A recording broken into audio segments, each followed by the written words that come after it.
अस्सलाम वालेकुम नाज़रीन, आपका मेज़बान यासिर शामी आपकी खिदमत में हाजिर है और आप देख रहे हैं डेली पाकिस्तान। इस वक्त मैं गुलशन इकबाल पार्क में मौजूद हूँ, जिसका नाम अल्लामा मोहम्मद इकबाल शायर मशरिक से मंसूब किया गया है। और ये उनका मुजस्समा, सो कॉल्ड मुजस्समा, जिसको स्कल्पचर कहा जाता है, बनाने की नाकाम कोशिश की गई है। एक पब्लिक प्लेस है जहाँ पर लाखों की तादाद में मर्द, औरत, खवातीन, बुजुर्ग गुलशन इकबाल पार्क का रुख करते हैं। अगर आप इस मुजस्समे को देखें तो निहायत अफसोस के साथ कहना पड़ता है कि ये अल्लामा मोहम्मद इकबाल नहीं लग रहे, ये कोई और ही शख्सियत लग रही है। आप यूरोप चले जाएं, यूएस चले जाएं या तरक्की याफ्ता ममालिक में चले जाएं, वो अपने कौमी हीरोज को खिराज तहसीन पेश करने के लिए ऐसा जबरदस्त आर्ट तख्लीक करते हैं कि महसूस होता है देखकर सिर्फ इनमें जान डलने वाली रह गई है और वो अल्लाह ताला की जात के अलावा कोई शख्स उसमें जान नहीं डाल सकती। लेकिन ये अल्लामा मोहम्मद इकबाल का जो मुजस्समा बनाया गया है, किसी भी एंगल से, अगर आप इसको फ्रंट से देखें, साइड से देखें, पीछे से देखें, तो आपको कहीं से भी अल्लामा मोहम्मद इकबाल नहीं लग रहे। निहायत अफसोस के साथ ये उनकी इंसल्ट है। जिस शख्स ने इसको अप्रूव किया, अगर आर्टिस्ट ने बना भी दिया था तो कम से कम उनको अप्रूवल देने से पहले देखना चाहिए था कि क्या ये रिजेम्बलेंस या लुक अलाइक अल्लामा इकबाल का है या नहीं है। अगर इसको मैं आर्टिस्टिक पॉइंट ऑफ व्यू से देखूं तो इसके जो प्रोपोर्शंस हैं उसमें आप देखें कि पेट के अंदर से हाथ निकल रहा है। ऐसा दुनिया में कौन सा शख्स है जिसका पेट के अंदर से हाथ निकल रहा हो। शोल्डर्स बहुत ब्रॉड कर दिए गए हैं, अंगूठा हाफ लग रहा है, पूरा अंगूठा नहीं है। अगर उंगलियों की आप डेप्थ देखें तो जिस तरीके से उनको मुड़ना चाहिए, उनके प्रोपोर्शंस भी एग्जैक्टली नहीं है।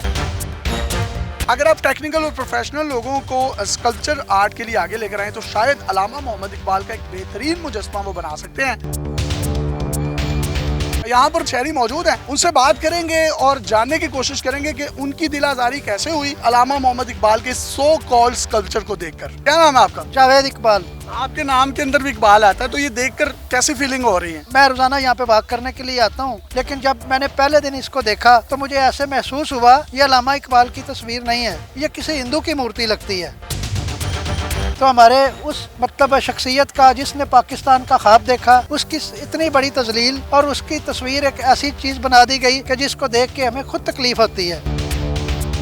जो हाथ में इनके कलम थमाया गया, ये कलम किस चीज से, मुझे तो लग रहा है कोई लोहे का राड जो है वो नस्ब कर दिया गया हाथों के अंदर, और हाथों की जो शेप है, उसकी जो डेप्थ है, वो भी ऐसा ही एक तासुर दे रही है कि वो हाथ नहीं है, कुछ और ही लग रहा है। बिल्कुल आप सही कह रहे हैं कि ये कलम भी नहीं लग रही। कलर स्कीम जो इसको दी गई है, ये भी वही दी गई है जो हिंदू या सिख कलर स्कीम इस्तेमाल करते हैं। किसी तरह से भी ये अल्लामा इकबाल की शायान शान मुजस्समा जो है ये नहीं है। पाकिस्तान में तो बेशुमार इस तरह के आर्टिस्ट हैं जो कि बड़ा बेहतरीन स्कल्पचर आर्ट करते हैं। क्या पैसे बचाने के लिए लोकल गवर्नमेंट ने इस आर्टिस्ट को हायर किया होगा? हमें तो नाम भी नहीं पता वो कौन है। मेरा नहीं ख्याल ये कोई आर्टिस्ट होगा, ये किसी मिस्त्री से इन्होंने बनवा लिया होगा और हजारों और लाखों का बजट जो है वो गवर्नमेंट के जो लोग हैं वो खा गए होंगे। ये स्कल्पचर कहीं से भी अल्लामा मोहम्मद इकबाल का नहीं लग रहा। मेरी गवर्नमेंट ऑफ पाकिस्तान से और गवर्नमेंट ऑफ पंजाब से रिक्वेस्ट है कि काइंडली अल्लामा मोहम्मद इकबाल की इस तरीके से इंसल्ट ना की जाए। वो हमारे नेशनल हीरो हैं। वोट को इज्जत दो, ईमानदारी को इज्जत दो। हर सियासी जमात इस बात का नारा लगाती है, लेकिन मैं ये कहूँगा कि इकबाल को इज्जत दो। मोहब्बत मुझे उन जवानों से है सितारों पे जो डालते हैं कमन। अपने मेज़बान यासिर शामी को गुलशन इकबाल पार्क से इजाज़त दीजिए और देखते रहिए डेली पाकिस्तान। अल्लाह हाफिज़।